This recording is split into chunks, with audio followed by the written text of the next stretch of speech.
राधा वल्लभ श्री हरिवंश।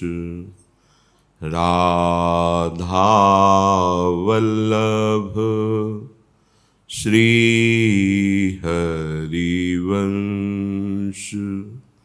राधा वल्लभ श्री हरिवंश।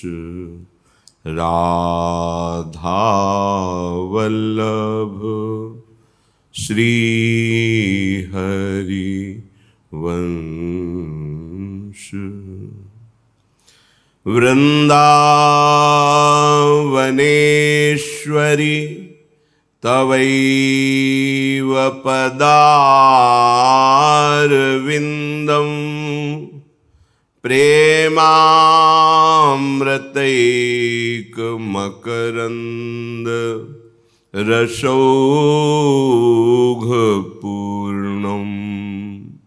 हृद्यर्पितं मधुपते स्मरतापुमुग्रं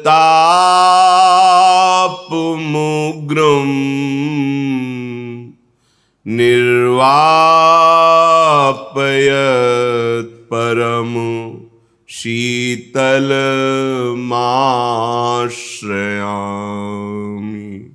निर्वापयत् परम शीतलमाश्रयामि। राधा राधा राधा राधा।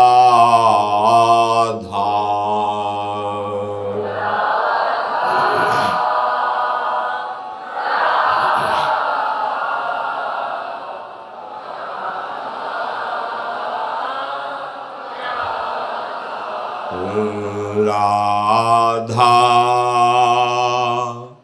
राधा राधा राधा।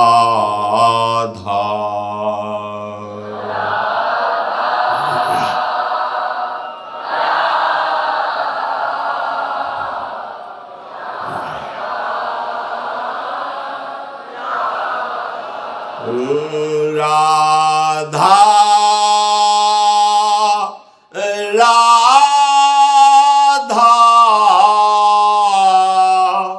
राधा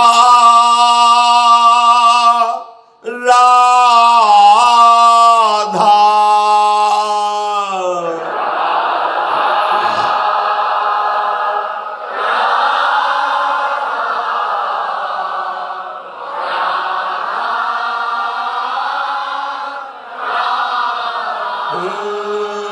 राधा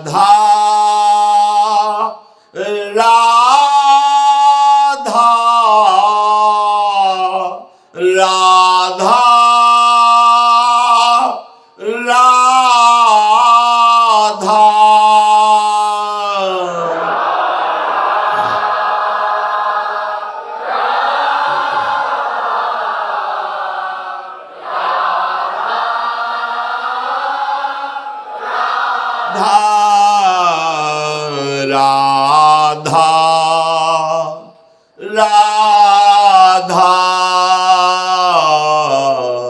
राधा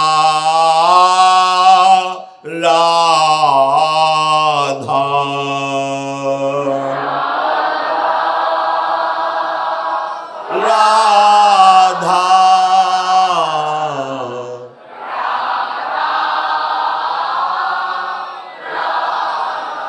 राधा राधा राधा राधा राधा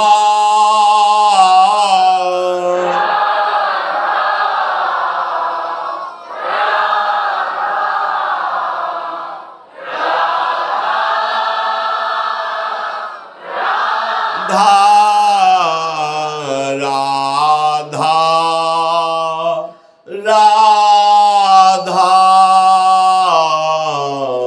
राधा राधा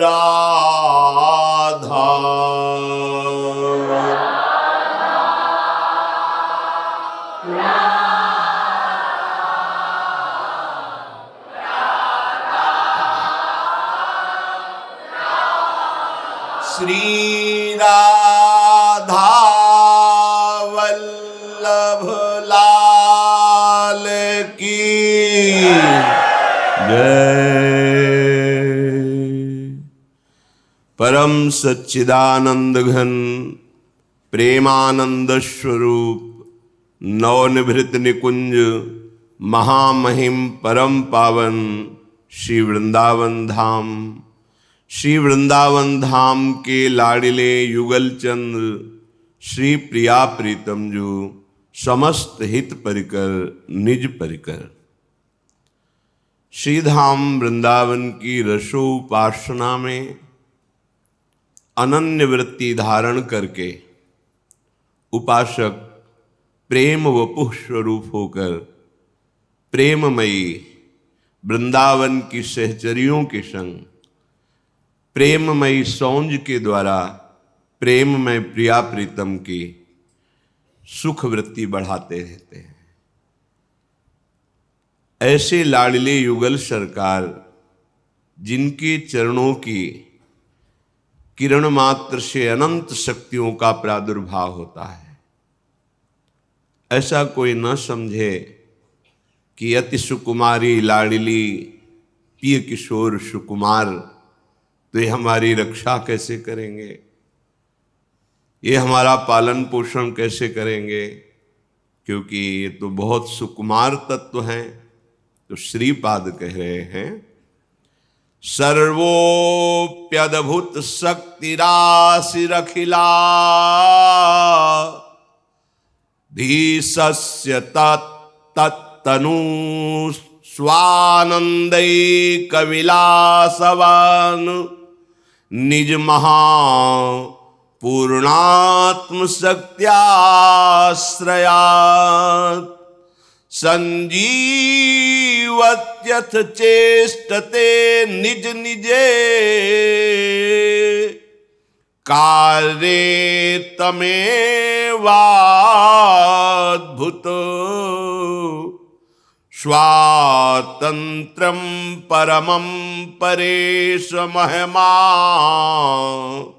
नंदैक वृत्तिं श्रेय।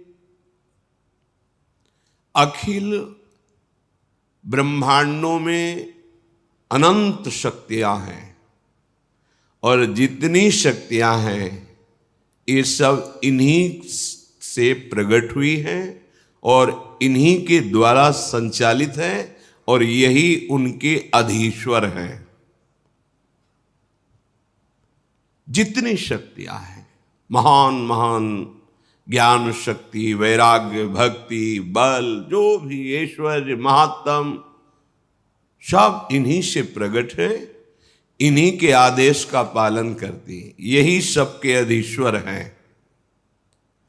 पर स्वानंदैक विलासवान ये इन सब बातों से अलग रहकर स्वानंद जो प्रेम है उसी प्रेम आनंद की मत्तता में प्रिया प्रीतम विलसते रहते हैं। दंपति अति आनंदवश प्रेम मत्त निसंक क्रीडत स्वानंदैक विलासवान। ये किसी अन्य आनंद की आकांक्षा की चेष्टा नहीं है। स्वानंद ये आनंद स्वरूप, ये प्रेम में हमारे प्रभु युगल सरकार अपने ही प्रेम आनंद में, निज आनंद में ये विलसते रहते हैं। दूरे सृष्टि आदि वार्ता ये सेवा विभाग दे दिया है।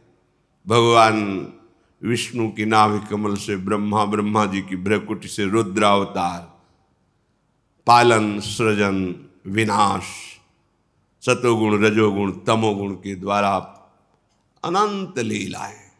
पर आप निकुंज में रसमयी प्रेममयी क्रीड़ा करते हुए अपने प्रेमियों के संग महासुख की वर्षा करते हैं। स्वानंदिक विलासवान, तो जो इनके चरणों का आश्रय ले लेता है उसे अन्य किसी के आश्रय की जरूरत नहीं पड़ती, क्योंकि जितनी शक्तियां हैं, जितनी सिद्धियां हैं, सब इन्हीं के चरणों से प्रकाशित हैं। जो ऐसा नहीं जानते तो कभी कभी प्रश्न आते हैं कि प्रिया प्रीतम तो अत्यंत सुकुमार हैं, जैसे हमें रक्षा की जरूरत है तो अमुक देवता या अमुक ऐसा। जब मूल में जल चढ़ा दिया तो डाल में, पत्ते में, पुष्प में, सब में पहुंच गया। सबके मूल निकुंज बिहारी लालजू महाराज हैं। गीता जी में स्वयं कहते हैं, ऊर्ध्व मूल मधा शाखा मस्वत्थम प्राहुरव्ययम, मैं सबका मूल हूं। परब्रह्म की प्रतिष्ठा है हमारे श्री कृष्ण, और जो ब्रजेंद्र नंदन के रूप में प्रकट हुए वही निकुंज बिहारी लालजू अपने रूप से प्रकट हुए हैं। उपासक को अन्य आश्रय लेने की जरूरत नहीं है, क्योंकि अन्य कोई है ही नहीं। ये सब इन्हीं का विलास।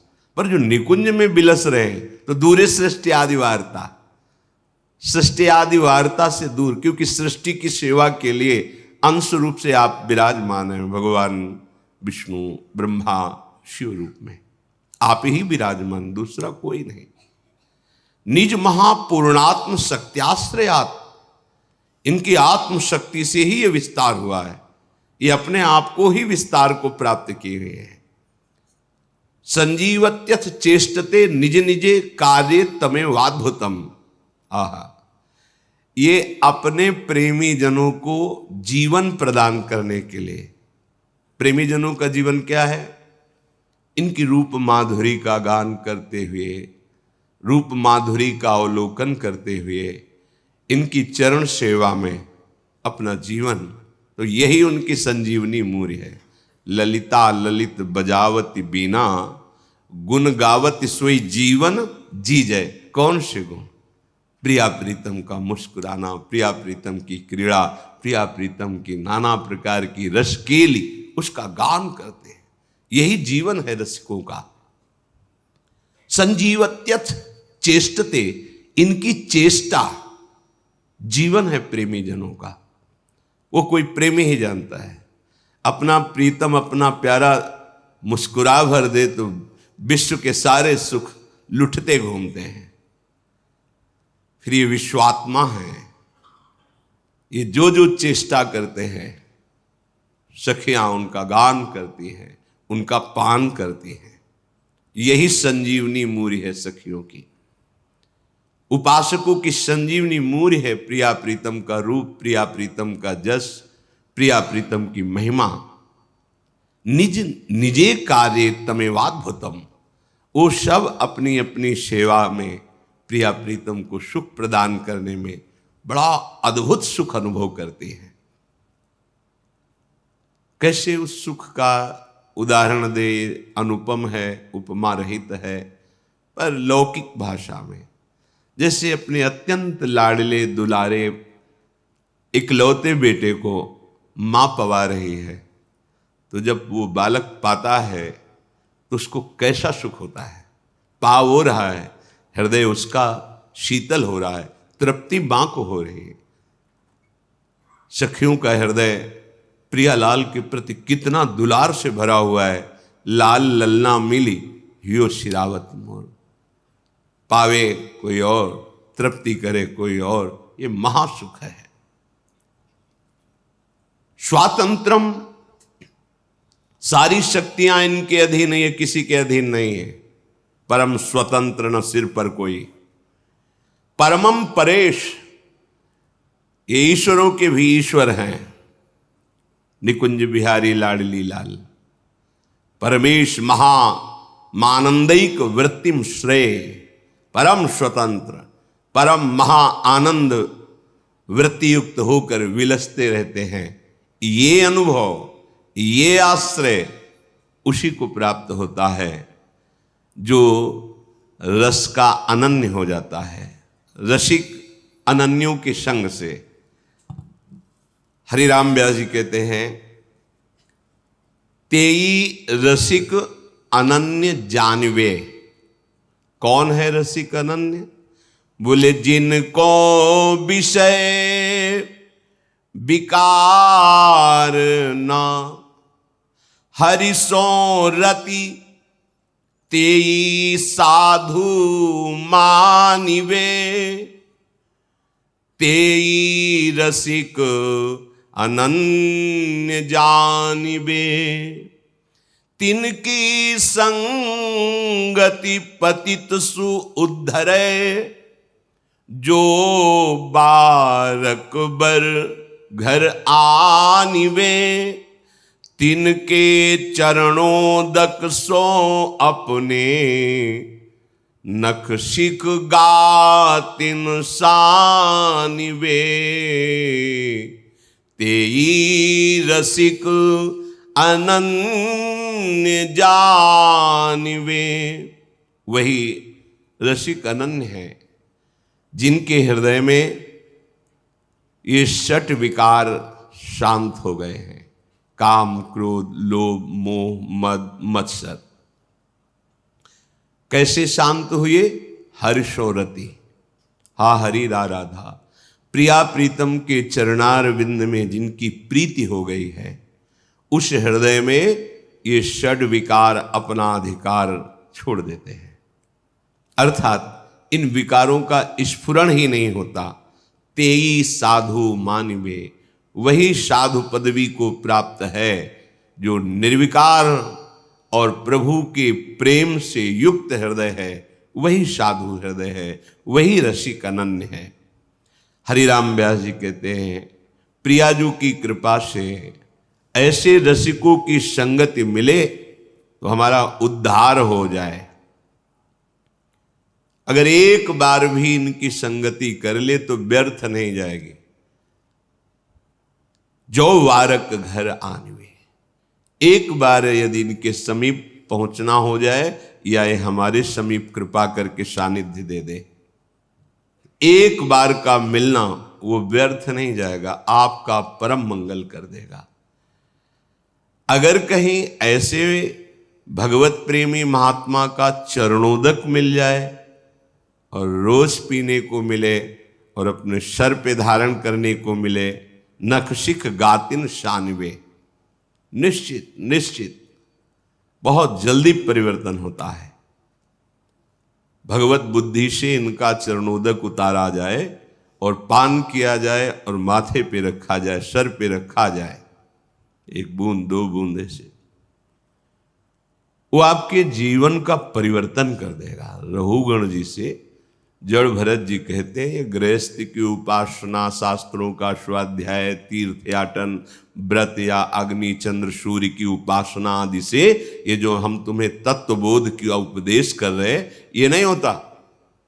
ये होता है महापुरुषों की चरण रज का अभिषेक करने से। रहु गणई तत्तपसा न याति न चेज्जया न निरूपणात् गृहाद्वा न छंदसा नैव जलाग्नि सूर्यो बिना महत्पाद रजोभिषेकम। हरिराम व्यास जी कहते, तिनके चरणोदक सो अपने नख सिख गातन शानवे। यदि कहीं ऐसे प्रेमी महाभागवतों का चरणोदक मिल जाए पीने को और माथे पे धारण करने को, तो ये जो विकार हैं इनसे लड़ने की सामर्थ्य आ जाए, ये परास्त हो जाएंगे विकार। पर बिना महत्पाद रजोभिषेकम, ये कोई भाग्यशाली को बात समझ में आती है।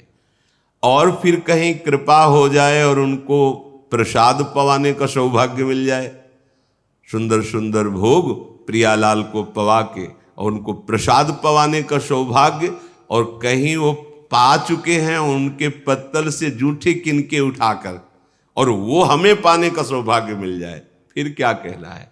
तिनकी पावन जूठन जेवत, क्या होता है? बोले तवही हरि ही आनिवे। जब रसिक महापुरुषों का उच्छिष्ट जाता है तो वो उच्छिष्ट इतना हृदय को पावन करता है पहले चरणोदक बोले, अब उच्छिष्टामृत का प्रभाव हृदय में हरि प्रिया को प्रकाशित कर देता है। जूठन, संतों की जूठन। 4 महीने बराबर सेवा मिली। नारद जी अपने चरित्र को पूर्व के श्री कृष्ण द्वैपायन भगवान व्यास देव जी से वर्णन करते हैं कि मैं बालक था और मुझे सेवा मिली चातुर्मास्य में संतों की। तो छोटी अवस्था होने के कारण हमें बर्तन मांजने की सेवा मिलती। तो जो जूठन संतों की पात्रों में लगी होती वो छुटा के और उसे पाता और बैठकर उनकी बातें सुनता। 4 महीने के प्रभाव से ऐसे महान वृत्ति का उदय हुआ कि वही अगले जन्म में देवर्षि नारद के रूप में प्रकट हुए। स्वयं नारद जी श्रीमद् भागवत में अपने पूर्व चरित्र का वर्णन किए। 4 महीने संतों की सेवा का फल महाभागवत भगवत स्वरूप देवर्षि नारद बना दिया। तिनकी पावन जूठन जेवत तबही हरि ही आनिवे। महापुरुषों के उच्छिष्ट का बहुत बड़ा प्रभाव है।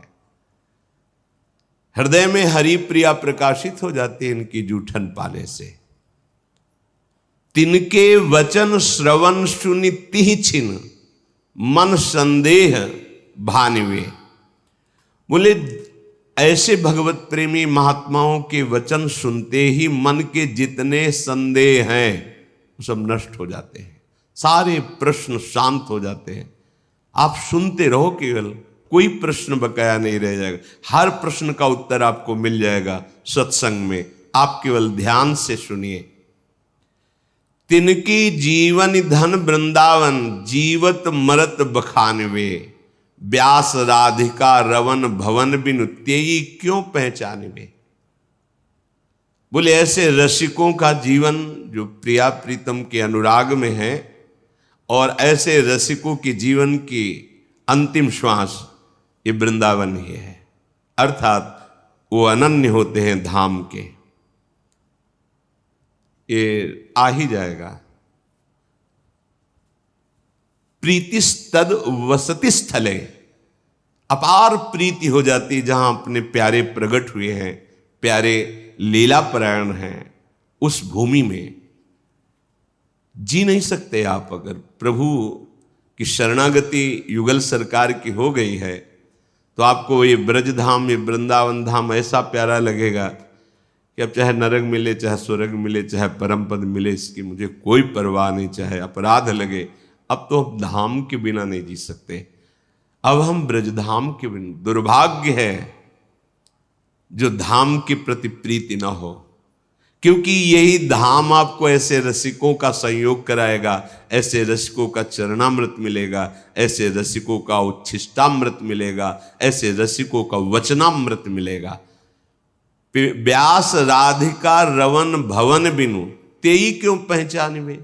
यदि वृंदावन में तुम्हारा भाव नहीं आया तो ऐसे रसिकों से तुम्हारी पहचान हो ही नहीं सकती, और बिना रसिकों के पहचान के प्रिया प्रीतम का प्रेम प्रकट नहीं होता। रंच मात्र प्रेम प्रकट नहीं होता। रे मन रसिकन संग बिन रंच न उपजय प्रेम। रसिक अनन्यों का मिलना दुर्लभ है। बस रसिक अनन्यों की बात मान जाए तो रस में डूब जाएगा। जाकी है उपासना ताही की वासना, ताही को नाम रूप लीला गुण गाइए। यह अनन्य परम धर्म परिपाटी, वृंदावन बसी अनत न जाइए। सोई व्यभिचारी आन कहे आन करे, ताको मुख देखे दारुण दुख पाइए। व्यास होई उपहास त्रास किए, आस अछत कित दास कहाइए। हरिराम व्यास जी कह, जिसकी तुम्हें भगवत कृपा से गुरु प्रदत्त उपासना है मिली है, उसी के मिलन की, उसी के रूप की, उसी के गुण की, लीला की तुम्हारे हृदय में चाहत होनी चाहिए। ये चाह प्रकट हो गई तो सब चाहें नष्ट हो जाएंगी। इस एक चाह में सामर्थ्य है हर चाह को मिटा देने की। क्या अब इस जन्म में प्रिया प्रीतम से मिलना होगा। मिलने का उपाय है निरंतर प्रिया प्रीतम का स्मरण करना, नाम जप करना, उनके लीला गुण गायन करना, उनके जनों का संग करना, उनके लिए ही कर्म करना, उनकी प्रसन्नता के लिए, उनके समर्पण के लिए सारी चेष्टाएं, तन मन वचन सब। जाकी है उपासना ताही की वासना, ताही को नाम रूप लीला गुण गाइए। यह अनन्य परम धर्म परिपाटी, यही रसिक अनन्यों का प्रेम धर्म है, यही परिपाटी है, यही मार्ग है, यही निष्ठा है कि अपने आराध्य देव के नाम रूप गुण लीला धाम के चिंतन में मगन रहे।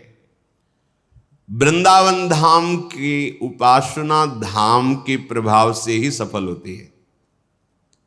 जब आपको समय मिले तब धाम आइए, पर धाम का चिंतन तो आप कर सकते हैं। कई बार सत्संग में चिंतन का प्रकार बताया गया है। अगर कहीं आपको वास का सौभाग्य मिल गया है तो फिर यद्यपि मिले कोटि चिंतामणि तऊ न हाथ पसार। बड़ा दुख होता है जिस उपासक को अखंड वृंदावन धाम का संयोग बन जाता है, फिर किसी विषय इंद्रियजन्य भोगों के लिए धाम का त्याग करके, और भोगों में तब लगता है बड़ी प्रबल माया है प्रभु की, जो प्रभु के घर से घसीट ले जाती है। कब? जब कपट करोगे, छल करोगे, छुपाव करोगे, मनमानी आचरण करोगे तो घर से ले जाएगी।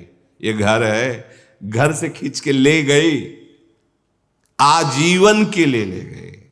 भाव नहीं बन सकता कभी। अब बहुत सावधान। वृंदावन बसी अनंत न जाए, अनंत जन्मों की बिगड़ी केवल वृंदावन सुधार देगा। तुम्हारी साधना में त्रुटि हो तो भी वो तुम्हें अपने प्रभाव से परम पद प्रदान करेगा। वृंदावनी प्रभाव सुन अपनो ही गुण देत। सोई व्यभिचारी, वो व्यभिचारी है, बोलता कुछ और है, करता कुछ और है। ताको मुख देखे दारुण दुख पाइए। ऐसे लोगों का संभाषण, दर्शन, मिलन बड़ा दुख प्रदान करने वाला होता है। बहुत कपट होता है, बातें कुछ करते हैं, आचरण में कुछ होता है, चिंतन कुछ होता है। नहीं नहीं, ऐसा नहीं। जाकी है उपासना ताही की वासना, ताको ही नाम रूप लीला गुण गाए। सोई व्यभिचारी आन कहे आन करे, ताको मुख देखे दारुण दुख पाइए। ऐसों का संग नहीं करना। बोलता कुछ और है, करता कुछ और है, सोचता कुछ और है। हरिराम व्यास जी कह रहे वही व्यभिचारी है। व्यास होई उपहास, अगर ऐसों का संग करोगे या ऐसे लक्षण धारण करोगे तो तुम्हारा उपहास होगा, और वो उपहास तुम्हारे हृदय को जलाएगा, क्योंकि स्थिति तो है नहीं। तो त्रास किए, वो बड़ा तुम्हें दुख देगा, बार बार जन्म मरण संकट में फंसाएगा। अगर तुम्हें किसी अन्य व्यक्ति से भोगों से सुख की आशा है तो तुमने सुख सिंधु को जाना ही नहीं, तुम सुख सिंधु के उपासक ही नहीं हो। कहीं समुद्र की प्राप्ति होने के बाद क्षुद्र गड्ढों की आशा होती है क्या प्यास बुझाने के लिए? ये तो प्रेमामृत समुद्र है, और तुम सुख कणों के लिए विषय भोगों में अधर्माचरण युक्त जाओ। इसका मतलब है कि अभी आप बातें केवल परमानंद की करते हैं, परमानंद का भी मार्ग ही नहीं मिला आपको। अनुभूति तो बात दूर की रही। अगर तुम्हारे हृदय में भोगों की आशा है तो तुम कैसे प्रिया प्रीतम के दास हो? व्यास होई उपहास त्रास किए आस अचत, कित दास का कैसे तुम दास कहला सकते हो? श्रीपाद प्रबोधानंद जी यही बात कह रहे हैं। कह रहे कि आनंदानाम परम चरमो यो अवधीर वैष्णवानाम, सर्वोर्ध्वानाम सकल हरिशक्त युन्नत नीचान योवा, संपूर्णानाम परम भगवद सद्गुणानाम च योवा, श्री वृंदावन भुवि वरीवर्ति सर्वोर धामनी। श्रीपाद कह रहे कि वैष्णव का चरम आनंद प्रदान करने वाला ये वृंदावन धाम है। वैष्णव का चरम आनंद क्या है, परम सीमा का आनंद क्या है? हर समय भजन होते रहना। तो यहाँ फिरे स्वार्थ आपने भजन गए फिरे बाह। पहली बात, जैसे नाम निरंतर चलना, रूप के ध्यान में मगन रहना, लीला गुणों का चिंतन करना, ठीक वैसे ही धाम वास है। धाम अगर आप वास कर रहे हैं, नाम चिंतन में त्रुटि बराबर नहीं हो रहा, रूप का ध्यान भी नहीं हो रहा, लीला गुण में भी रुचि नहीं, तो एकमात्र धाम संपूर्ण भजन हो गया आपका, और यह आपको भगवत प्राप्ति करा देगा। आनंदानाम परम चरमो योवधिर वैष्णवानाम, जो आनंद की चरम सीमा है प्रेम, प्रेम में भजन, वो आपको वृंदावन धाम प्रदान कर देगा। विश्वास कीजिए। वैष्णवानाम पर शर्त है वो प्रभु का हो चुका हो, अर्थात मन वचन कर्म से ये ठान लिया हो कि मुझे भगवत प्राप्ति करनी है। उसका उपाय है सदगुरु की शरण, सदगुरु प्रदत्त मंत्र नाम उपासना, उसे वैष्णव कहते हैं। जो वैष्णव है उसको आनंद की परम चरम अनुभूति वृंदावन धाम कराता है। ये विश्वास का विषय है, पक्का ऐसा ही है। अपना साधन भजन क्या है, पर धाम की जब कृपा का अनुभव होता है तब लगता है, जो वाणी जी में धाम कृपालु है ऐसा लिखा है, वो अनुभव कराता है वृंदावन। सर्वोर्ध्वानाम सकल हरिशक्तयुन नतीनांच योवा संपूर्णानाम परम भगवद सद्गुणानाम च योवा। ये सीधाम वृंदावन समस्त धामों का ऊर्ध्व है, मूल है, सबसे महान, इसी के अंश से सब धाम धामी प्रकट होते हैं। और समस्त शक्तियों को प्रकट करने वाला ये चरम स्थान वृंदावन धाम है, क्योंकि धामी प्रिया प्रीतम से ही सब प्रकट हुए हैं। मूल वृंदावन धाम, मूल बिहारी बिहारिंजू। जो महाभागवत वृंदावन धाम का आश्रय, वृंदावन धाम का वास स्वीकार करता है, अन्य संबंध छोड़कर, दूरादपास्य सुजनान सुखमर्थ कोटिम सर्वेशु साधन वरेश चिरम निराशा, शर्त है। यह जोरी अविचल वृंदावन नाही नान सुकाज। अब ये वृंदावन आपके अंदर वो संपूर्ण उत्तम गुण प्रकाशित कर देगा जिससे प्रिया प्रीतम रीझ जाते हैं, अन्य साधनों से नहीं। वृंदावन धाम का आश्रय, वृंदावन धाम का वास भगवत प्रेमी महात्माओं का सानिध्य दिलाएगा। चरण रज, चरणामृत, उच्छिष्टामृत, वचनामृत, इसके प्रभाव से हमारे हृदय में निर्दोष स्थिति जागृत होगी, निर्विकार स्थिति जागृत होगी। उसी निर्विकार स्थिति में प्रीति का प्रादुर्भाव, उसी प्रेम पुलकन में वो प्रिया प्रीतम की रूप माधुरी का अनुभव करता है। तो सारे सद्गुण धाम की कृपा से उसके हृदय में आ जाते हैं। इसलिए अन्य आश्रय, अन्य वार्ता, अन्य भाव त्याग करके अनन्य भाव से नाम रूप लीला धाम की उपासना में निश्चित, अगर आपकी त्रुटियां भी हैं, गलतियां भी हैं, अपराध भी हैं, तो आप चिंता मत करो। धाम अपने प्रभाव से आपको निर्मल कर देगा। सारे महाभागवतों के सद्गुण दैवी संप्रदा आप में प्रकाशित कर देगा। विश्वास करो, ये धाम कोई जड़ नहीं है, ये चैतन्य घन है। आप धाम का आश्रय लिए तो प्रिया प्रीतम सहचरियां, खग मृग पशु पंछी, लता यमुना रसरानी, वृंदा सखी, ये सब आप पर कृपा करेंगी, सब आपको उस महानता की स्थिति में पहुंचा देंगी कि इन्हीं नयनन सम सुख देखे। इन्हीं नेत्रों से आप निकुंज का सब सुख देख पाएंगे, इनकी कृपा से। इसलिए धीरे धीरे वृत्तियों को अनन्यता की तरफ ले चलो। जाकी है उपासना ताही की वासना।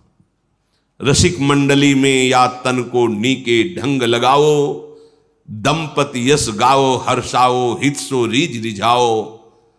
देवन को दुर्लभ नर देही, तैने सहज ही पाई। मन भाई निधि पाई, फिर क्यों जान बुझ बिसराई। एक अहमता ममता ये जग में है दुखदाई, ये जब श्री जी की ओर लगे तो होत परम सुखदाई। तात मात सुत दार देह में, मति अर्जय मति मंदा। हित किशोर को होए चकोर, तू लख वृंदावन चंदा। सीधी बात, रसिक मंडली में या तन को नीके ढंग लगाओ, दंपति यश गाओ हर्षाओ, हित सो रीझ रिझाओ। बहुत बढ़िया अवसर मिला है। चलते हैं, श्री विदुर जी महाराज धृतराष्ट्र जी को उपदेश कर रहे हैं कि महाराज, गृहीत वाक्यो नयविद वदान्य शेषान्न भोक्ता है विहिंस कश्च। नानर्थ कृत्या कुलितः कृतज्ञ, सत्यो मृदु स्वर्गमुपैत विद्वान। जो अपने गुरुजनों की बड़ों की आज्ञा नम्र होकर स्वीकार करता है, जी ऐसा ही करेंगे। और जो धर्म का ज्ञान रखता है कि मुझे क्या करना चाहिए क्या नहीं करना चाहिए, नीतिज्ञ है। जो अपने पास सुख की सामग्री है उसे दूसरों को देने की भावना रखता है। जो भगवत अर्पित प्रसाद अन्न का ही भोग पाता है। बहुत सुंदर बात है। जो गुरुजनों की आज्ञा मानने के लिए नम्र रहता है। अब वो तो कहते हैं तो करना ही पड़ेगा, एक ये बात हो गई। और एक बात हो गई, बहुत प्रसन्न होकर हमें जो आज्ञा हुई पालन, हमारा सौभाग्य है नम्र होकर गुरुजनों की आज्ञा का पालन करना।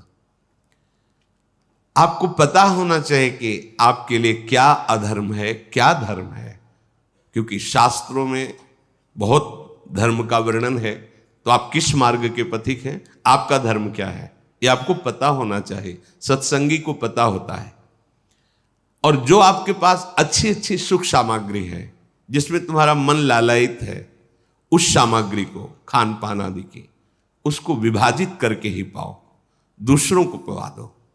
थोड़ा मात्रा में आप लो, इससे क्या होगा, आप इंद्रिय विजयी हो जाएंगे। भगवत अर्पित ये नियम ले लें कि बिना प्रभु को अर्पित किए हम कुछ नहीं पाएंगे। भले आप नौकरी में, आपके हाथ में जो आया, आप एक क्षण रुकिए, आराध्य देव का स्मरण कीजिए, राधा वल्लभ लाल कीजिए, मन में ही बोल दिए प्रिया प्रीतम, हे प्रभु आपको अर्पित, फिर हो गया, इतने से ही हो जाएगा। बिना स्मरण किए अर्पित किए जो आप पाओगे, आपकी बुद्धि भ्रष्ट हो जाएगी, पतित हो जाएगी। जल भी बिना नाम लिए नहीं पी, राधा वल्लभ लाल की जय, अर्पित किया पी। जो हिंसा रहित आचरण करता है, बहुत शानदार। हम किसी भी जीव को मारे नहीं। देखो हमारा अधिकार है, जैसे इस सृष्टि में रहने का, ऐसे हर जीव की रचना भगवान ने की, उसका रहने का अधिकार है। जब तक आपका प्रारब्ध कर्म आपको दंड नहीं देता, तब तक कोई जीव आपको हानि नहीं पहुंचाएगा।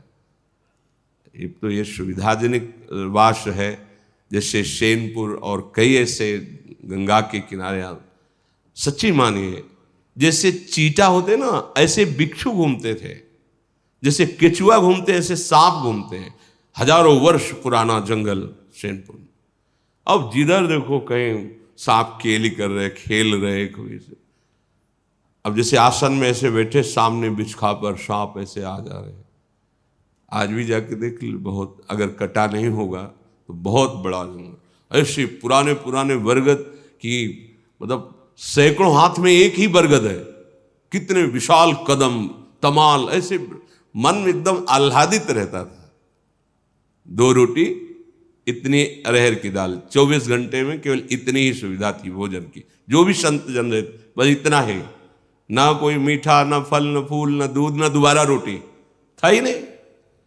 एकदम एकांत शून्य जंगल, तो बस इतना ही था, 2 मोटी रोटी और इतने रह। और मन हर समय आह्लादित, क्योंकि वहाँ कोई विषय पदार्थ नहीं, कोई विषयों का प्रवेश नहीं, कभी कोई भूले भटके गंगा स्नान, क्योंकि घाट तो था नहीं, तो कभी कोई ऐसे। पर अगर आपके प्रारब्ध उस समय ये विचार कर, जैसे मन कहता कहीं तो होता कि अगर है तो तुम तिजोरी में बंद हो जाओ, काट लेगा, नहीं है तो ऊपर से निकल जाएगा, काटेगा नहीं, पक्का विश्वास रखो ना, तो शांत। अब जहां आंख मूंदे ध्यान कहीं ऐसा, फिर उसको समझाना पड़ता, बिल्कुल नहीं ऐसा नहीं, धीरे धीरे काफी समय मारे एकदम मन निश्चिंत हो जाता। कभी किसी कीड़े ने नहीं काटा, विश्वास करो। अरे सांप मार दो, क्यों मार, उसका सृष्टि में रहने का अधिकार नहीं है क्या? अरे नहीं, काल है, काल को तुम मार सकते हो क्या? नहीं, ऐसा नहीं, किसी भी जीव को नहीं, ऐसे मारना नहीं। अगर आप हिंसा रहित आचरण करते तो बहुत जल्दी आपका हृदय पवित्र हो जाएगा। कुछ लोग जानबूझ के हिंसा करते रहते हैं, ऐसा नहीं, बोले अपनी सुरक्षा के लिए तो करनी, तो सृष्टि में सबका अधिकार जीने का है, भगवान ने सबको बनाया है। हाँ, आपके घर में ऐसा कोई जीव निकल रहा है, आप उसको निकलवा दीजिए, या आप स्वयं मारना नहीं है। कोई भी जीव किसी को ऐसे नहीं काट सकता जब तक उसका प्रारब्ध नहीं, प्रारब्ध है तो बचा नहीं सकते, वो वहीं जाके काटेगा जहां नियत है, तुम चाहे जितनी व्यवस्था कर लो। अनर्थपूर्ण कार्य उपासक को कभी नहीं करने चाहिए, अनर्थपूर्ण, जिससे दूसरों को दुख पहुंचाए, जो धर्म रहित ऐसे आचरण नहीं करें। विदुर जी महाराज कह रहे हैं, जब हम बोले तो सत्य बोलने की चेष्टा, क्यों बेमतलब झूठ का पाप लेते हैं? मतलब बुद्धि काम नहीं कर रही, बेमतलब झूठ बोल। अगर किसी के प्राण बच रहे हैं, कोई बहुत बड़े लाभ की वृत्ति किसी को मिल रही है, चलो भाई, नहीं तो सत्य बोलो। क्यों आप झूठ बोल, बिल्कुल खेल खेल में ढेर सारा झूठ बोल देते हैं, क्यों बोलते हो? ये वाणी की मलिनता आपके हृदय को मलिन करती रहेगी। सत्य वचन बोलने चाहिए और स्वभाव कोमल बनाना चाहिए। ऐसा उपासक बहुत शीघ्र भगवत सिद्धि को प्राप्त कर लेता है। कुल की रक्षा का विचार करो महाराज, धृतराष्ट्र से कह रहे हैं। सिद्धांत है, अगर शरीर का कोई एक अंग पूरे शरीर की हानि पहुंचा रहा हो तो उसे कटवा देना चाहिए। अगर कुल का एक पुरुष पूरे कुल का नाश कर रहा हो तो उसका त्याग कर देना चाहिए। अगर एक परिवार पूरे ग्राम का नाश कर रहा हो तो उस परिवार का त्याग कर देना चाहिए। यदि एक ग्राम पूरे देश का नाश कर रहा हो तो उस ग्राम का, गांव का त्याग कर देना चाहिए। और आत्म प्राप्ति के, आत्म अनुभव के लिए पूरे विश्व का त्याग कर देना चाहिए। विदुर जी महाराज कह रहे हैं, आप कौओं के समान अपने पुत्र को प्यार कर रहे हैं और मोर के समान पांडवों की हानि चाहते हैं। सिंह को छोड़कर सियार का आश्रय ले रहे। महाराज, भला आपका मंगल होगा? आप विचार कीजिए। पुत्र उत्पन्न किया जाता है ऋण भार से मुक्त होने के लिए। यदि वो पुत्र कुमार्गगामी हो तो पितरों सहित माता पिता सबको नरक पहुंचा देता है। इसलिए महाराज, आप सावधान हो, आपके पुत्र कुमार्गगामी हैं। यदि पुत्र शयाना हो जाए, कर्तव्य का निर्णय करने योग्य हो जाए, अगर पुत्री है और उसका किसी वर के साथ पाणिग्रह कर दिया जाए, तो फिर गृहस्थ को चाहिए कि वो मुनि वृत्ति धारण करके अपने जीवन का चरम परम लक्ष्य प्राप्त करे, अर्थात भगवत प्राप्ति में। मानो धृतराष्ट्र जी से कह रहे कि तुम्हारा कर्तव्य पूर्ण हो चुका है, अब एक ही कर्तव्य है, आप धर्मयुक्त चलकर भजन कीजिए। फिर सुन लीजिए, पुत्र उत्पन्न करना, ऋण भार से मुक्त होना है। पितरों का और इस सृष्टि का हमारे ऊपर ऋण है। यदि हमारे पुत्र कुमार्गगामी हैं तो पितरों सहित माता पिता को नरक पहुंचा देते हैं।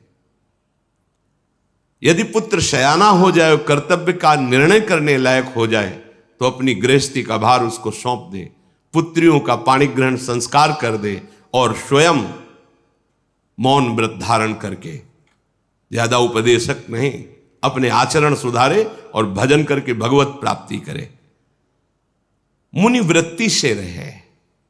मुनिवृत्ति मननशील महात्मा, हर समय भगवान के नाम रूप का चिंतन, आत्मस्वरूप का चिंतन, जो संपूर्ण प्राणियों के लिए हितकर हो, अपने लिए परम लाभदायक हो और ईश्वर अर्पण बुद्धि से किया जाए, वही कर्म सिद्धि प्रदान करता है। फिर सुन लीजिए, हितम यत् सर्वभूताना मात्मनश्च सुखावहम तत्कुर्यादीश्वरे हृतन मूलम सर्वार्थ सिद्धये। जो संपूर्ण प्राणियों के लिए हितकर हो, अपने लिए सुखद परम लाभ प्रदान करने वाला हो और भगवद अर्पण बुद्धि से किया गया हो, वो कर्म सिद्धि प्रदान करता है, अर्थात वो कर्म योग हो जाता है और उसे भगवत तत्व का बोध प्राप्त होने की क्षमता आ जाती है। जो अर्थ चाहता हो, धन, अर्थ सिद्धिम परामिच्छन धर्म मेवादिश्चरेत न ही धर्मा दपैत्यर्थ स्वर्ग लोकादि वामृतम।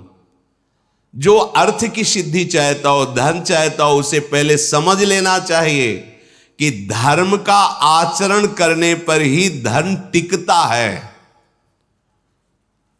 जैसे स्वर्ग में अमृत पान करने को मिलता है, ऐसे धर्मात्मा पुरुष को अर्थ की सुविधाएं अपने आप प्राप्त होने लगती हैं। कोई सोचता है कि धर्म से चलने वाले को कष्ट बहुत मिलता है, ऐसा नहीं है। क्या अधर्म से चलते हैं तो उनको सुख मिलता है क्या? देखो आप, कभी कभी अधर्म चलने वाला सुखी दिखाई देता है, लेकिन वो पुण्य का संयोग चल रहा है। कभी कभी धर्म में चलने वाला दुखी दिखाई देता है, लेकिन वो पाप का संयोग चल रहा है। इस समय पुण्य और पाप दोनों कर्मों का प्रभाव जीवन में दिखाई देता है। इसलिए जो अर्थ की सिद्धि चाहता हो, उसे धर्म पर दृष्टि रखनी चाहिए। अगर धर्म नहीं तो अर्थ टिकेगा नहीं, वो नष्ट हो जाएगा। जिसकी बुद्धि पाप से हटकर कल्याण मार्ग में लग जाती है, वो संसार को भी जान जाता है और भगवान को भी जान जाता है। पाप कर्म करने वाला ना प्रभु को जानता है, ना अपने आप को जानता है, ना संसार को जानता है। भटकना। जो धर्म से चलता है, पाप से बुद्धि हटा लेता है, वो प्रभु को भी जान जाता है, अपने को भी जान जाता है और संसार के रहस्य को भी जान जाता है। मनो विदुर जी कह रहे, महाराज पाप कर्म से आप अपनी बुद्धि को हटाइए। राजन, ऊर्ध्वम प्राणा हृत्क्रामंती यूनः स्थविर आयति प्रत्युत्थानाभिवादाभ्यम पुनस्तान प्रतिपद्यते। जब कोई महापुरुष पधारे अपने से बड़ा, तो प्राणों का उत्क्रमण होने, ऊपर उठने लगते हैं। यदि आप खड़े नहीं हुए तो आपकी प्राण शक्ति कमजोर हो जाएगी। अगर कोई आपसे ज्ञान वृद्ध, वयोवृद्ध आ रहा है तो आप खड़े हो जाइए। इससे आपकी प्राण शक्ति बलवान होगी, आयु बढ़ेगी, बुद्धि पवित्र होगी। यदि आप उठे नहीं तो आपके प्राण कमजोर हो जाएंगे, प्राण शक्ति कमजोर हो जाएगी। देखो ना कैसी कैसी भावनाएं, कितनी बुद्धि कमजोर, कितने शरीर कमजोर हो रहे, आत्मबल क्षीण हो रहा है। क्यों? धर्म का आचरण नहीं है। रोज माता पिता के उठ के चरणों में माथा रखना, भगवत स्मरण करना, धर्म पूर्वक आचरण। अभी देखो तेज आ जाएगा, बुद्धि आपकी प्रवीण हो जाएगी, आपके प्राण बलिष्ठ हो जाएंगे। ऊर्ध्व प्राणम हृत्क्रामंती। जब कोई महापुरुष पधारता है, आप खड़े नहीं होते, आप प्रणाम मुद्रा में नहीं होते, तो आपकी आयु, प्राण, आत्मबल ये सब कमजोर हो जाएगा। इसमें लाभ है, एक तो मर्यादा भी है और लाभ भी है। इसलिए महाराज, अगर आप में खड़े होने की सामर्थ्य है, कोई महापुरुष पधारे तो उठ करके हाथ जोड़कर नमन मुद्रा में खड़े हो जाना चाहिए। धीर पुरुष को चाहिए कि जब कोई साधु पुरुष पधारे तो उसे भगवत स्वरूप भाव से देखे, मानो मेरे भगवान पधार रहे हैं। ऐसे पहले उनको खड़े होकर के नम्रतापूर्वक हाथ जोड़ करके प्रणाम मुद्रा, फिर आसन, फिर जल आदि के द्वारा चरण पखारना, फिर कुशल मंगल पूछ करके उनसे आज्ञा के लिए हाथ जोड़कर प्रार्थना, क्या आज्ञा है आपकी, क्या सेवा करें। जो क्रोध करने वाला है वो इन आचरणों को कभी धारण नहीं कर सकता, क्योंकि क्रोध कामना से उत्पन्न होता है और कामी पुरुष में इतनी क्षमता नहीं होती कि वो ऐसे मंगलमय आचरणों का निर्वाह कर सके। काफी जो सत्संगहीन है उनको देखा गया है ऐसे ठाकुर जी के सामने खड़े, यह अपराध है। कोई गुरुजन आ रहे तो ऐसे खड़े, अरे नहीं भाई, इतने में क्या चला जाता है प्रभु के सामने, भगवत प्रेमी महात्माओं के, इससे तुम्हारा मंगल होगा। वो ऐसे अभिमान है ना, ये तुम्हारा अभिमान ही तुम्हारे लिए काफी है नष्ट करने के लिए, कोई और दूसरा नष्ट नहीं कर सकता। आपका अभिमान, आपका ज्ञान, आपकी ये मनचली वृत्ति ही आपको नष्ट कर देगी। जो कभी क्रोध को बाहर प्रकट नहीं होने देता, जो एक सी समझ रखने वाला है कि सब में प्रभु विराजमान है, किसी भी हानि में शोकग्रस्त नहीं होता, जो संधि करने में बहुत प्रवीण है, किसी भी बात को प्रतिकूलता में न ले जाकर अनुकूलता में ले आना, नम्रता, विनम्रता, दैन्यता, मृदुता, ऐसे भावों के द्वारा उसके कटु विचारों से अपने को न फंसाना, मृदु व्यवहार से उससे संधि कर लेना। जो प्रिय अप्रिय में समान भाव रखता है वो सन्यासी ही कहा जाता है, चाहे घर में रहे चाहे बाहर रहे। घर की स्त्रियां साक्षात लक्ष्मी हैं, पूजनीया महाभागा पुण्याश्च गृह दीप्तयः स्त्रियः श्रियो गृहस्योक्तास् तस्माद् रक्षा विशेषता। स्त्रियां घर की साक्षात लक्ष्मी हैं। जिस घर में स्त्रियों का अपमान निरादर होता है वहां शांति नहीं हो सकती, वहां ऐश्वर्य नहीं बढ़ेगा, वहां अनिष्टकारी चेष्टाएं प्रारंभ हो जाएंगी। माताओं बहनों को भी चाहिए कि जिस घर में आप गई हैं, आपका आचरण, आपका स्वभाव उस घर में सुख हेतु बने, जो आपको, आपके व्यवहार को, आपकी वाणी को सुने तो लगना चाहिए धन्य है हमारे भाग्य जो ऐसी बहू घर में आई, ऐसी बेटी घर में आई।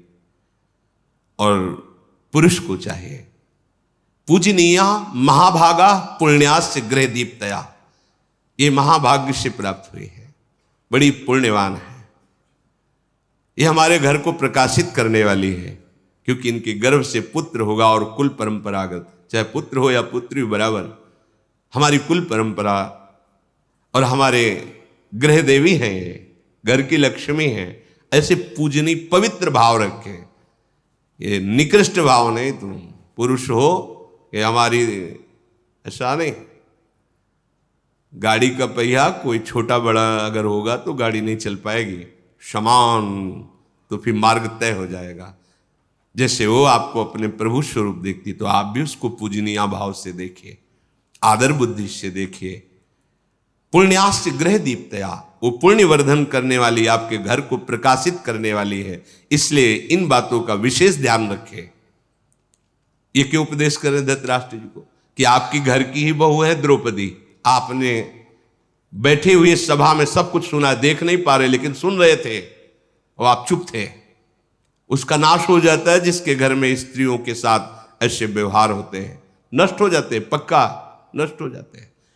और जो स्त्रियां ऐसे क्रूर कर्म करती हैं वो भी दुर्गति को प्राप्त होते हैं। ऐसा नहीं कि एक ही पक्ष, दोनों पहिए समान होने चाहिए तब वो गाड़ी यात्रा सही करती है। ऐसे ही ये गृहस्थ धर्म की यात्रा है, पति और पत्नी दोनों एक दूसरे को प्राण भाव समर्पित करके, एक दूसरे से मन मिला करके भगवत आराधना करते हुए गृहस्थ धर्म में चले तो भगवत प्राप्ति दोनों को हो जाएगी। वो मित्र नहीं है, जिसको ज्ञान ना हो और मन वश में ना हो, ऐसे को कभी मित्र नहीं बनाना चाहिए। आजकल फ्रेंड उसी को बनाते हैं जो जितनी गंदी आदत सिखा सके, नशा करना, गंदे आचरण करना। बोले दोस्त हैं भाई, ये हमारे सब दोस्त हैं, आज पार्टी होगी गंदगी की, गंदा खाना पीना, गंदे आचरण करना, गंदे दृश्य, गंदा बोलना, ये पार्टी होगी। नहीं भाई, शास्त्र कहता है नाश्वहतम परमम मंत्रम भारतार्हति वेदितुम अपंडितो वापि सुहृत पंडितो वाप्या नात्मवान। जो हमें अच्छा ज्ञान नहीं देता वो हमारा कभी मित्र नहीं हो सकता। मित्र की परिभाषा कुमार्ग से निवारण करके सुमार्ग में सन्मार्ग में चलावे, वही मित्र है। कुपथ निवार्य सुपंथ चलावा, गंदे मार्गों से हटाकर अच्छे मार्गों में ले। ए तुम हमारे दोस्त हो, एक बार तो चलो वृंदावन, सत्संग सुनो, एक बार बिहारी जी के दर्शन करो, देखो आप इस विषय को जरा ध्यान से सुनो, कैसे आचरण होने। ये मित्रता है। मित्रता ये नहीं है कि गंदे आचरण की जगह ले जाओ, गंदे आचरण सुनाओ, गंदे आचरणों का उत्साह बढ़ाओ, वो तो शत्रु है, वो मित्र नहीं है। आप उसे मित्र मत मानिए, वो फ्रेंड नहीं है जो आजकल माना जाता है कि ये फ्रेंड वो फ्रेंड।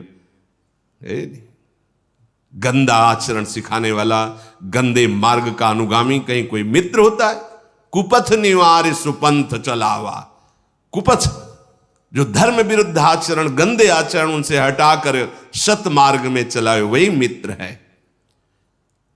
अगर आपका मित्र ज्ञान रहित है, उसका मन उसके वश में नहीं है, तो उसकी मित्रता छोड़ने में ही आपका मंगल है। तत्काल छोड़ देना चाहिए, वो मित्र नहीं। ऐसे दोस्तों किस बात की दोस्ती? हाँ हमारे दोस्त हो, तुम्हें आज से ब्रह्मचर्य, जब तक ब्याह ना हो तब तक ब्रह्मचर्य शुरू, कोई नशा न करो, तुम्हें हमारी कसम। तो समझ में आए कि हाँ भ्रष्ट करने के लिए कसम है। ऐसे दोस्तों का त्याग कर देना चाहिए। विदुर जी महाराज कह रहे हैं बिना परीक्षा किए किसी से दोस्ती नहीं करनी चाहिए। ना परीक्षा महिपाला कुर्यात सचिवात्मान। अपना मित्र, अपनी मंत्रणा सलाह देने वाला बिना परीक्षा के नहीं। गंदे आचरण, गंदा नशा, गंदा व्यवहार नहीं, ऐसे मित्र नहीं होते, बिल्कुल नहीं बनाना चाहिए। नहीं फंस जाओगे, हानि हो जाएगी। वो भारी शत्रु है। तुम्हें लगता है कि आजकल हम मित्रता में सुखी, पहचान करो मित्र की, परीक्षा लो। यदि वो आचरण विहीन है, नशा करता है, गंदी बातें करता है, वो दुश्मन है, मित्र नहीं, वो शत्रु है। मित्र वही है जो हमको अच्छे मार्ग में चलावे, हमारी रक्षा करे, भावों की, हमारे सद्गुणों की। विदुर जी महाराज कहते हैं मूर्ख मनुष्य विद्याशील अवस्था, बुद्धि, धन और कुल में जो बड़े हुए जन हैं उनका अनादर करता है और अनादर करना सिखाता है। मूर्ख मनुष्य की पहचान जो विद्वान है, जो शीलवान है, जो अवस्था में बढ़े हुए हैं, चाहे ज्ञान अवस्था या शरीर अवस्था में भी, जो बुद्धि के बड़े प्रवीण हैं, जो कुल में पूजनीय गुरुजन हैं, उनका अनादर करना जो सिखाता है वो मूर्ख मनुष्य। ऐसे मूर्ख को कभी मित्र नहीं बनाना चाहिए। जो वयोवृद्ध, अवस्था वृद्ध, ज्ञान वृद्ध है, बुद्धिमान जन है, जो पूजनीय जन है, जो विद्याशील गुणों से संपन्न है, इनका अनादर करना जो सिखाए वो कभी मित्र नहीं हो सकता है। मित्र तो वही है। देखो तुम कोई भी बात करो अपने माता पिता को बता के, उनकी आज्ञा के बिना हमारे साथ भी मत आओ। पता होना चाहिए उनको कि आप हमसे मित्रता कर, आप अपने माता पिता की आज्ञा पे रहिए, आप गुरुजनों की आज्ञा पे रहिए, आप शास्त्र को समझिए, तो समझ में आवे कि मित्र है। आज जो मित्र बनता पहले यही करता है, क्योंकि वो मूर्ख है। वो विद्या को, विनय को, ज्ञान वृद्ध, वयोवृद्ध, पूजनीय, अवस्था से वृद्ध, सम्माननीय गुरुजनों का अपमान, अवहेलना करना सिखाता है। तो महाराज आप अपने पुत्रों को सिखाइए कि महान पुरुषों का आदर कैसे किया जाता है। अगर कोई भी उपदेश करे तो तिरस्कार कर देता है, वो मूर्ख है। न वो विदुर जी की मानते हैं, न भीष्म जी की मानते हैं।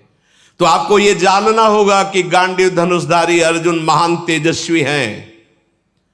जिस समय वो रुष्ट होकर के गांडीव की प्रत्यंचा चढ़ाएंगे तो दुर्योधन और दुशासन ये सब नष्ट हो जाएंगे महाराज। इसलिए आप शीघ्र ईश्वरी मद से मूढ़ दुर्योधन का साम्राज्य से बहिष्कार कर दीजिए, तभी आप सुखी हो सकते हैं। जब दुर्योधन का जन्म हुआ था तो मैंने कहा था कि इस पुत्र का त्याग कर दो तो तुम्हारे कुल की रक्षा हो जाएगी, पर मोह के कारण आपने इसका त्याग नहीं किया, तो आज कर दो, सुखी हो जाओगे। जो दूसरों में फूट डालने वाले स्वभाव वाला होता है, जो कामी होता है, निर्लज्ज होता है, सठ होता है, पाप करने में सकुचाता नहीं है, ऐसा कोई भी हो उसको अपने सानिध्य में नहीं रहने देना चाहिए। बिल्कुल विदुर नीति है। जो दूसरों में फूट डालने वाले स्वभाव वाला हो, जो कामी पुरुष हो, निर्लज्ज हो, दुष्ट हो और पाप करने में सकुचाता न हो, वो कोई भी हो, उसका सानिध्य स्वीकार नहीं करना चाहिए। समर्थ है महाराज आप विचार कीजिए, पांडवों ने 5 गांव मांगे हैं, आप आधा राज्य दे दीजिए। अगर आप ऐसा नहीं करते तो संसार में अपयश होगा और आपके पुत्रों का नाश होगा। महाराज पांडवों को अथवा अपने पुत्रों को किसी की भी हानि सुनोगे तो आप बैठ के जलोगे। इसलिए आप जितना हम उपदेश के उस पर विचार कीजिए। महाराज इस जीवन का कोई ठिकाना नहीं है। अगर आपसे अधर्म बन जाएगा तो आप अपनी सुखद सैया पर बैठकर पछताओगे और जलोगे, सोचोगे, इसके सिवा कुछ हाथ नहीं लगेगा। जीवन का कोई ठिकाना नहीं। अगर आपसे अपराध बन गया, पाप बन गया, तो पाप आपको जलाएगा, चाहे जितनी सुखद सैया पर आप बैठे हो। अत्यंत कुशल विश्वसनीय विद्वान के द्वारा उपदेश किया हुआ ज्ञान कभी व्यर्थ नहीं होता। कर्तव्य का ज्ञान अगर विद्वान पुरुष से प्राप्त हो रहा है और उसका अनुष्ठान न किया जाए तो उसका कोई महत्व भी नहीं होता। जो सुना है उसका मनन करो और उसका अनुष्ठान करो। विवेकी पुरुष को चाहिए कि जिसमें अभिमान झलकता हो वाणी में, चेष्टा में, जो बहुत क्रोधी स्वभाव का हो, जो साहस के साथ अधर्माचरण करता हो, धर्महीन हो, ऐसे पुरुष को कभी मित्र ना बनाए। मित्र तो ऐसा होना चाहिए जो धार्मिक हो, सत्यवादी हो, उदार हो, दृढ़ हो और जिसके पास रहने में अपने को कोई भी भय ना हो, अर्थात विश्वास और सुरक्षा पक्की। ऐसे की वो मर्यादित मित्रता स्वीकार करनी चाहिए। शब्द है अमर्यादित नहीं। मित्र का मतलब ये नहीं कि अमर्यादित व्यवहार, मर्यादित। मनुष्य मन, वाणी और कर्म से जिसका निरंतर सेवन करता है, वही मन वाणी का सेवन उसको अपनी ओर खींच लेता है। विदुर जी महाराज, अगर मन, वाणी और कर्म से पाप का आचरण करोगे तो पाप खींच लेगा, धर्म का आचरण करोगे तो धर्म खींच लेगा और भगवद आचरण करोगे तो भगवान खींच लेंगे। मन, वाणी, कर्म से जिसका निरंतर सेवन किया जाता है वो उसको अपनी ओर खींच लेता है। इसलिए महाराज विचार पूर्वक मन, वाणी और कर्म करना चाहिए। जो अधर्म के द्वारा कमाए हुए धन से सोचता है परलोक में सुख प्राप्त कर लेंगे, बहुत ध्यान से सुनना। अधर्मोपार्जितैरर्थैर यह करोत्योर्ध देहिकम न सतस्य फलम प्रेत्य भुंक्तेर्थस्य दुरागमात्। धर्म पूर्वक कमाए हुए धन पर दशांश की बात है कि आप जो है 100 में 10 रुपए अन्य की सेवा में लगा दो, 90 आप खर्चा करो। ये क्यों? क्योंकि ये आगे के लिए जमा हो रहा है। आप 90 का प्रयोग करो और 10 रुपए भागवतिक कार्यों में खर्चा कर दीजिए। गृहस्थ तो ऐसा कर दो। पापाचरण से कमाए हुए वाले नहीं, पापाचरण से। अधर्मोपार्जितैरर्थैर यह करोत्योर्ध देहिकम। चलो गया में पिंड कर दान करते हैं, खूब भंडारा करते हैं, पापाचरण का पैसा है, परलोक में हमें सुख मिलेगा। तो कह रहे भूल के नहीं, कुछ नहीं मिलने वाला। विदुर जी कह रहे हैं, अधर्मोपार्जितैरर्थैर यह करोत्योर्ध देहिकम न सत्स्य फलम, उसका कोई फल आपको नहीं मिलेगा। भुंक्तेर्थस्य दुरागमात, क्योंकि बुरे मार्ग से कमाया हुआ धन कभी तुम्हारी सदगति नहीं होने देगा। हां, एक उपाय है जो उदाहरणों में महापुरुषों के चरित्रों में पाया जाता है। जैसे वैश्या के बगीचे में संत जन गए, वो लेके गई अर्थ आदि, उन्होंने कहा अपना जब परिचय दिया, हम तो नहीं स्वीकार कर सकते, पर तुम अगर ये नियम लो कि आज से हम वैश्यावृत्ति बंद करते हैं और सारे धन को भगवान के चरणों में अर्पित करके नाम जब मंगल हो जाएगा। यह है, अभी तक भूल से अधर्माचरण होता रहा, अब भगवान की शरण में तन मन वचन सब समर्पित, अब आपका कल्याण हो।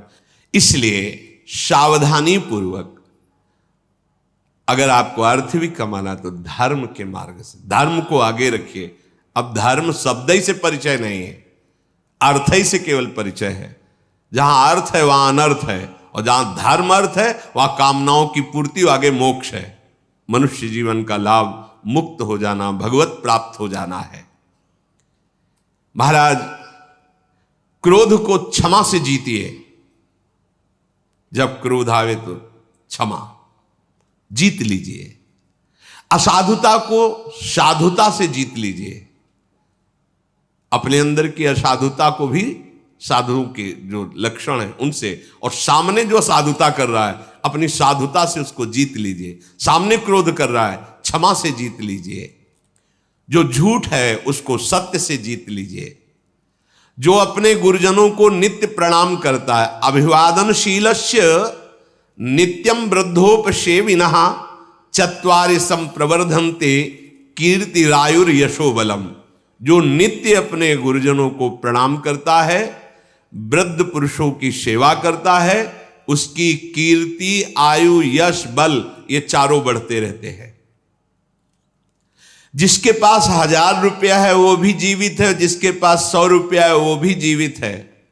पर महाराज, जो लोभ पे लोभ करता जाता है वो जीते जी मर जाता है।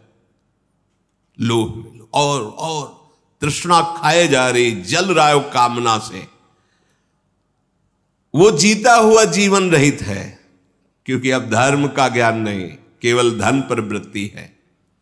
महाराज, यत पृथिव्याम ब्रीहियवम हिरण्यम पशवः स्त्रियः नालमेकस्य तत्सर्वमिति पश्चन्न मुह्यति।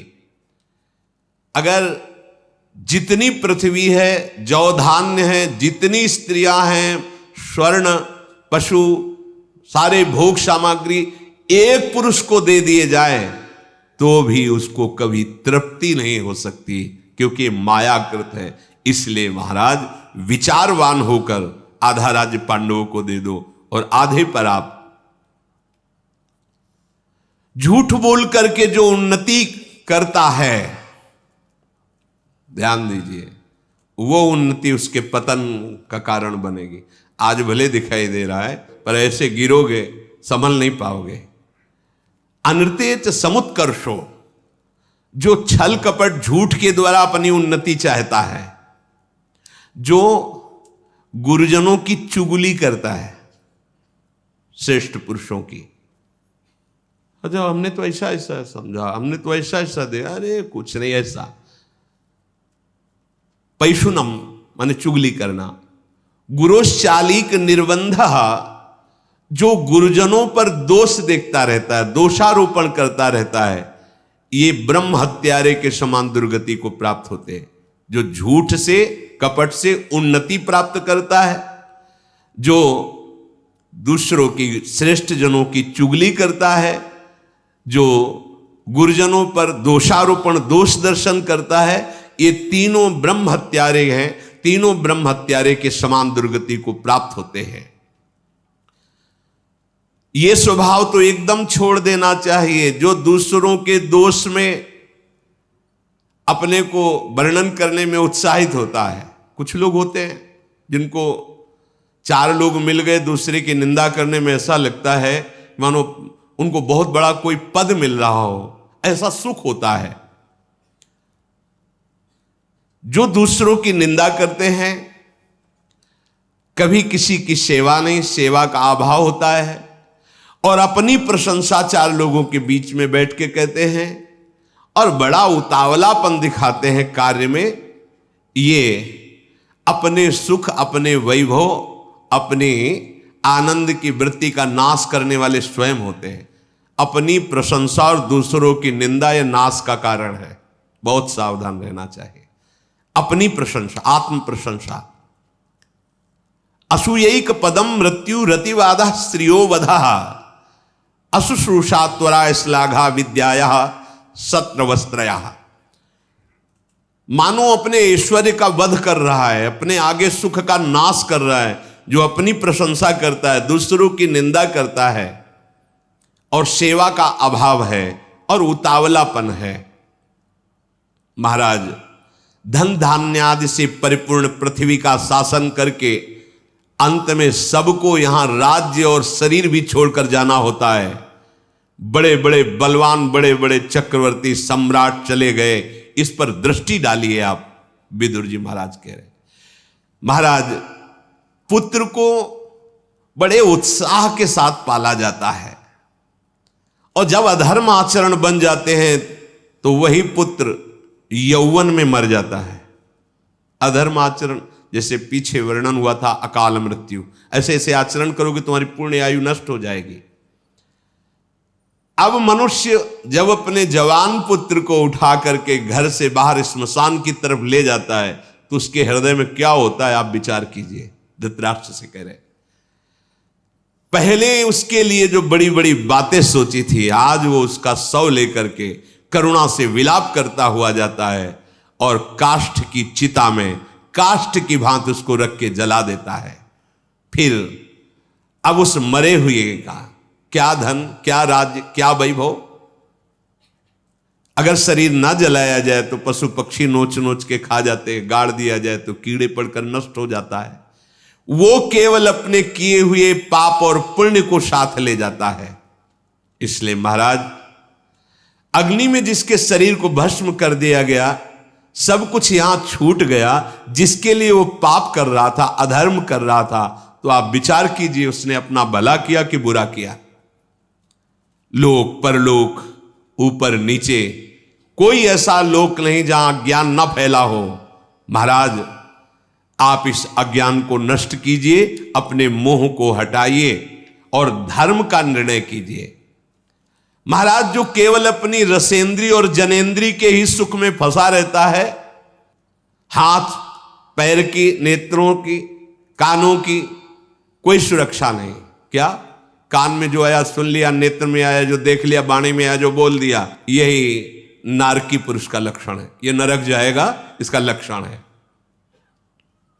ये स्वयं धर्मराज बोल रहे हैं विदुर जी। बहुत ध्यान से ये सत्संग अपने जीवन को परम मार्ग में, सत्य मार्ग में चलाने वाला है। अगर हम एक एक बात समझे तो एक उपासक आए थे, वो कह रहे थे मुझे बहुत भय लग रहा है, जब आप क्या सत्संग सुनते तो रूह कांप जाती कि हमसे तो बहुत गलतियां हुई। अच्छा हो रहा है, आप भयभीत होकर अगर हमारे प्रभु की शरण में आ जाओगे तो आप निर्भय हो जाओगे, परम पद के अधिकारी हो जाओगे।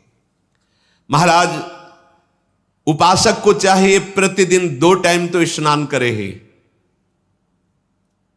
प्रातः और सायं। आपको शौच लगे या न लगे, संध्या क्रिया होनी चाहिए आपकी, सायं क्रिया।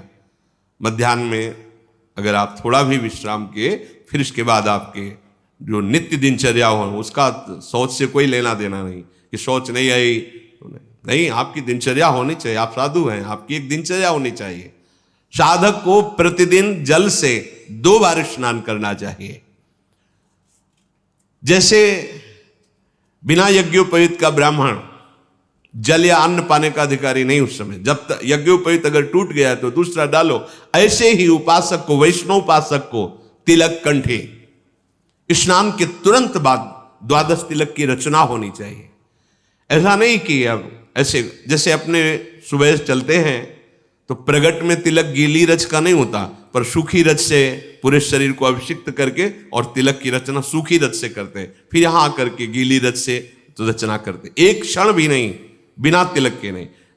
अगर मुख धोया तो सूखी रच ली, बहुत जल्दी में तो ऐसे तिलक की रचना कर ली।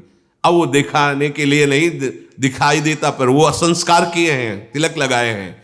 अब जब बाहर अपनी समय दिनचर्या, तो फिर तिलक रचना। कंठी टूट गई है तो एक स्ट्रा में रखो, गले में धारण कर लिया। उपासक दोनों टाइम स्नान, द्वादश तिलक, कंठी, इससे कभी रहित। एक वो स्थिति है, क्या होता है, अपने लोग जब थोड़ा मनमुखी बुद्धि रखते हैं ना, तो वो श्लोक प्रमाण में लिखन्ति भुजमूल तो न खलु शंख चक्रादिकम विचित्र हरि मंदिरम रचयन्ति भाल स्थले लसत्तुलसी मालिकाम ददति कंठ पीठे नवा गुरुर्भजन विक्रमात् को ईते महाबुद्धिया। इसका अर्थ होता है कि वो कोई चिन्ह नहीं धारण करते, कंठी भी धारण नहीं करते, तिलक भी नहीं लगाते। क्यों? बोले गुरु प्रदत्त भजन की ऐसी ऊंची स्थिति हो गई कि देह भान रहित हो गए। स्थिति है वो, वहां स्थिति। गुरुर्भजन विक्रमात् को देखो, गुरु भजन का बल कि देह भाव ही छूट गया। मैं कौन हूं, कहां हूं, कैसी, सुधि नहीं है, पांचों भूले देह सुधि।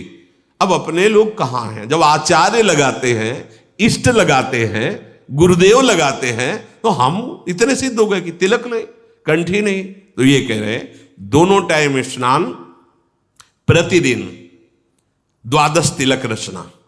अगर आपको बहुत जल्दी है तो आप सूखी रज लेकर तुरंत तिलक लगा लीजिए। नित्य आचार्य ग्रंथ का स्वाध्याय, नित्य नियम पूर्वक, और किसी भी पतित के अन्न को न पाना। भोजन बहुत संभाल के, होश में। अगर भोजन बेहोशी वृत्ति से लोगे तो बेहोश ही बने रहोगे, अर्थात अज्ञान ही बढ़ता चला जाएगा। जैसा आहार जाता है वैसा मन बनता है। जो सत्य का सेवन करता है गुरु की आज्ञा में रहता है। नित्योदकी नित्य यज्ञोपवीति नित्य स्वाध्यायी पतितान वर्जी सत्यम ब्रुवन गुरुवे कर्म कुर्वन न ब्राह्मणश्च्यवते ब्रह्मलोकात्। जो सदैव 2 बार स्नान करता है, जैसे ब्राह्मण यज्ञोपवीत धारण करता है, ऐसे वैष्णव होकर कंठी तिलक धारण करता है, शास्त्र का स्वाध्याय, आचार्य ग्रंथ का स्वाध्याय करता है, पतितों के अन्न का त्याग कर देता है, सत्य पे चलता है, सत्य बोलता है, और गुरु की सेवा अर्थात गुरु की आज्ञा में रहता है, वो कभी ब्रह्म से विलग नहीं होता, अर्थात ब्रह्म स्वरूप में स्थित हो जाता है। वो ब्रह्म स्थिति को प्राप्त हो जाता है। धृतराष्ट्र जी बोले, विदुर जी आपकी वाणी सुनते सुनते मेरी श्रवणेंद्री को तृप्ति नहीं हो रही, बहुत गूढ़ बातें तुम कह रहे हो। विदुर जी ने कहा, और भी गूढ़ बातें हैं,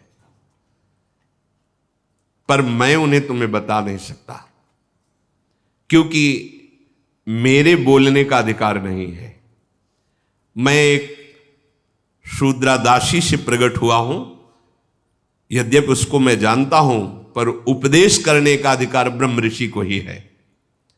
इसलिए इससे और गूढ़ बात जो आप पूछ रहे हो, तत्व को मैं जानता हूं, अर्थात सुन के हृदय में सबको ही धारण कर सकता है, पर उपदेश देने का अधिकार विदुर जी कह रहे हैं कि यह अधिकार केवल ब्रह्म ऋषि को है, आत्मज्ञान का उपदेश करने का अधिकार। विदुर जी बोले, राजन, शूद्र योना वहम जातो नातोन्यद वक्त मुत्सहे कुमारस्य तू या बुद्धिर वेदताम शाश्वती महम। जो साक्षात ब्रह्मा जी से प्रकट हुए हैं कुमार, उन सनत सुजात को मैं स्मरण के द्वारा आह्वान करके बुलाऊंगा और आप उनसे प्रश्न कीजिए, इस अध्यात्म विद्या का उपदेश करेंगे। यद्यपि मुझे ज्ञान है, पर मैं शूद्रादासी के गर्भ से प्रकट हुआ हूं, तो उपदेश देने का अधिकार नहीं, उपदेश ब्रह्म ऋषि को देने का अधिकार है।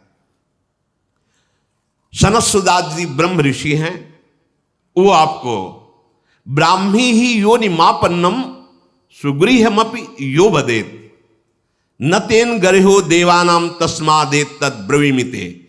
जब कोई इस ब्रह्म ऋषि पदवी पे नहीं होता और उपदेश करता है, तो जो दैवी शक्तियां हैं उस पर आक्रमण कर देते हैं, अर्थात उसकी बुद्धि भ्रष्ट हो जाती है, वो भ्रष्ट आचरण वाला हो जाता है। ये साक्षात धर्मराज विदुर जी बोल रहे हैं। ब्राह्मीम ही योनिमापन्न, उस ब्राह्मी योनि में प्रकट हुआ हो, सुगुह्यमपि यो वदेत, जो वेद का गुह्य विषय है वो उसी से उपदेश लेना चाहिए। हम सुनकर धारण करके मुक्त हो सकते हैं, लेकिन उपदेश देने का अधिकार विदुर जी महाराज जो साक्षात धर्म के स्वरूप है वो कह रहे हैं उस ब्रह्म ऋषि को है। नहीं तो गर्ह्यो देवानाम, जो देवता है, जो देवी शक्तियां हैं, फिर उस पर नाराज हो जाते हैं, आक्रमण करते हैं। परीक्षा दीजिए, आपकी क्षमता है। इसलिए धृतराष्ट्र जी ने विनय किया, तो विदुर जी तुम उत्तम व्रत वाले ऋषि को तत्काल बुलाइए। मेरे हृदय में बहुत आकांक्षा हो रही कि मैं उनका दर्शन भी करूं, आदर भी करूं, और उनके मुख से वो जो वेदों का गुह्य विषय है मैं उसे सुन सकूं। आज तो मैं बड़ा भाग्यवान का अनुभव कर रहा हूं कि मैं हूं, क्योंकि आपके द्वारा समाधान और आपके द्वारा अध्यात्म का समाधान कराने के लिए स्वयं ब्रह्म ऋषि कुमार आ रहे हैं। तदनंतर विदुर जी ने एकाग्र होकर जीव ही कुमार का चिंतन किया तो सनत सुजात जी महाराज पधारे, जो सदैव ब्रह्मचर्य में स्थित रहते हैं, भागवतिक सिद्धांत से पूर्ण है, ब्रह्मबोध संपन्न है। सनत सुजात से पूछा क्या मृत्यु होती है? सनत सुजात जी उत्तर देते हैं, वो शेष चर्चा आगे। श्री राधा वल्लभ लाल की।